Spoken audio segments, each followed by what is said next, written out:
Breaking news that we've been covering from New York. The ruling is in from civil court, and Donald Trump and his companies have been ordered to pay nearly $355 million, $354.9 million. And to clarify, as we look through the ruling, what's been happening in terms of barring officers in the company from serving as an officer or director of any corporation in New York State, Mr. Trump's two sons, Eric and Don Jr., have now been barred from serving as an officer in a company for 2 years.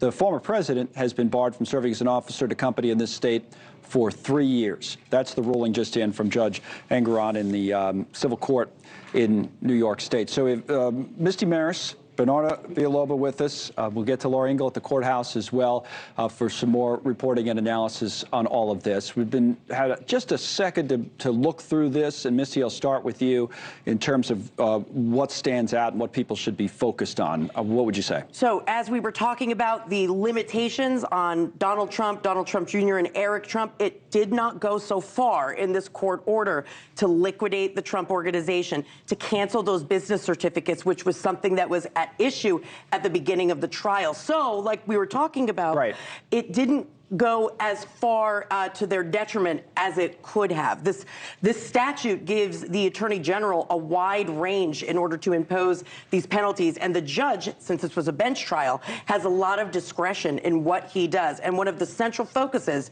in imposing a penalty of this size, which goes above what was actually the loss that was presented by the AG, is whether or not this was intentional. And reading the words of the order, you can see the judge believed that this was intentionally false, patently false information presented for the purpose of benefiting the Trump organization. Okay, so a couple of things to get back to the point Bernarda was making right before the break. It's hard to say it's a win when you're, fined almost $355 million and you're not going to be allowed to be an officer of a company for either 2 years or 3 years. But to Misty's point there, the original ruling would have just dissolved the companies altogether. The judge in his final ruling here does not go that far. I want to read a little bit more from the summary here in the ruling, and this gets to the why. People tuning in say, hey, what happened here and what did the court find, Bernarda? In order to borrow more at lower rates, defendants, the ruling says, submitted blatantly false financial data to the accountants, and that resulted in fraudulent financial statements. And when they were confronted at the trial with the statements,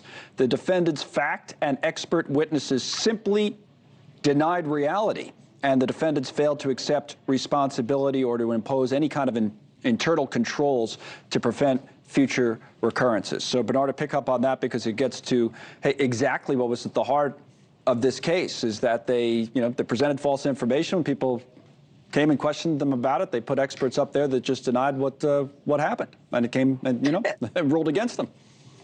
And pretty much what the judge is saying, that these experts and these witnesses intentionally lied. That's what he wants to say. They lied on the stand. They lied in general, and that it was very intentional, their acts. And also, let's not forget that why the number is so high is that based on these lies, Trump and his sons and the organization profited, and they profited in a large amount. And that's why that amount had to be an astronomical amount of $355 million in order to shock the conscience, because I have to fine you in the sense of how much money you made off of these lies, but also to send that message for this not to happen again.